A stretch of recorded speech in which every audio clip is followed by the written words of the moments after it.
اعوذ باللہ من الشیطان الرجیم بسم اللہ الرحمن الرحیم۔ خواتین و حضرات السلام علیکم ورحمۃ اللہ وبرکاتہ و مغفرتہ۔ پروگرام احکام شریعت اور فقہ حنفی سے متعلقہ مسائل کے ساتھ ایک دفعہ پھر اللہ تبارک و تعالیٰ نے آپ کی خدمت میں آنے کا شرف عطا فرمایا۔ ایک کہتے ہیں کہ عام نیازیں جو ہوتی ہیں اس میں تو غریبوں کو دیا جاتا ہے، لیکن کنڈے کی جو نیاز ہوتی ہے اس میں اکثر محلے والوں کو بلا کر کھلایا پلایا جاتا ہے، کیا حکم شرع ہوگا؟ دیکھیں، مسئلہ یہ ہے کہ سب سے پہلے ایک بات یاد رکھیے کہ یہ نیاز کا بنیادی تصور کیا ہے۔ نیاز یہ ہے کہ ہم کسی بزرگ کے ایصال ثواب کے قصد و ارادے سے کوئی کھانا پکائیں، کھانا اللہ کے لیے پکے گا، اللہ تعالیٰ کا قرب حاصل کرنا ہی مقصود ہونا چاہیے، اللہ تعالیٰ ہی ثواب دے گا، بس یہ، اور نیت یہ ہو کہ اس سے جو ثواب حاصل ہوگا اس کا وہ فلاں بزرگ کو پہنچ جائے۔ تو جب ہم بزرگ کے لیے اس طرح کھانا وغیرہ کا اہتمام کرتے ہیں، ایصال ثواب کا اہتمام کرتے ہیں، اس کو ادباً نیاز کہتے ہیں۔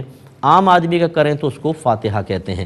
اگر یہ صحیح نیت کے ساتھ ہو، اس کو دین کا جزو لازم نہ سمجھا جائے۔ جزو لازم بنانے کا ایک ظاہری صورت کیا ہوگی؟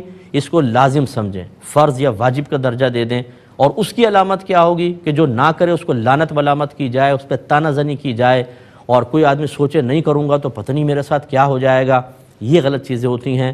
کریں اچھا ہے، نیاز نہ کریں، کوئی آپ پہ وبال نہیں ہوگا، کوئی بزرگ ناراض نہیں ہوں گے، آپ کو آخرت میں کوئی درجات کی کمی کا شکار نہیں ہونا پڑے گا۔ ایسا نہیں کہ اللہ تعالیٰ فرمائے گا چونکہ تم نے نیاز نہیں کی تمہارا درجے بہت کم ہوں گے، اس نے نیاز کس کے درجے زیادہ؟ نہیں، نیاز سے درجے مل تو سکتے ہیں شاید اگر اچھی نیت ہوگی، لیکن درجے کم ہونے کا کوئی معاملہ نہیں ہے، کوئی شرعی کوتاہی نہیں ہے۔ ایک بات۔ دوسری بات یہ ہے کہ کھانا وغیرہ کھلانا، ہم شادی بیاہ میں جو کھلاتے ہیں اس میں دیکھیں رشتہ دار آتے ہیں، محلے والے، مخیر حضرات تک آتے ہیں، اس میں آپ جب یہ نیت کرتے ہیں میں اللہ کے لیے کھلا رہا ہوں، اس پر بھی آپ کو ثواب ملتا ہے۔ تو لہٰذا اگر کوئی خاص نیاز اپنے محلے والوں یا اپنے رشتہ داروں کو بلا کر کھانا وغیرہ کھلا دیا تو اس میں کوئی حرج نہیں ہے، اس پہ آپ کو ثواب ملے گا۔ اگرچہ افضل اور اولیٰ یہی ہے کہ غربا کو ضرور اس میں شامل کیا جائے، غریبوں کو بلائیں، انہیں کھلائیں۔ میرے آقا صلی اللہ علیہ وسلم نے ارشاد فرمایا کہ سب سے برا اس ولیمے کا کھانا ہے جس میں صرف امیروں کو بلایا جائے، غریبوں کو نظر انداز کر دیا جائے۔ اس کے تناظر میں بہت بہتر یہ ہے کہ سب کو بلا کر کھلائیں آپ، لیکن قصد و ارادہ کیا ہو؟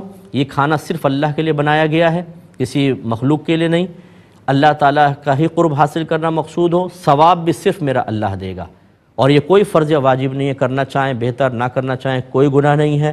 نیت بس یہ ہو کہ جو اس پہ ثواب ملے اللہ تعالیٰ وہ فلاں بزرگ تک پہنچا دے، تو انشاءاللہ اس میں شرعی طور پہ کوئی رکاوٹ نہیں رہے گی۔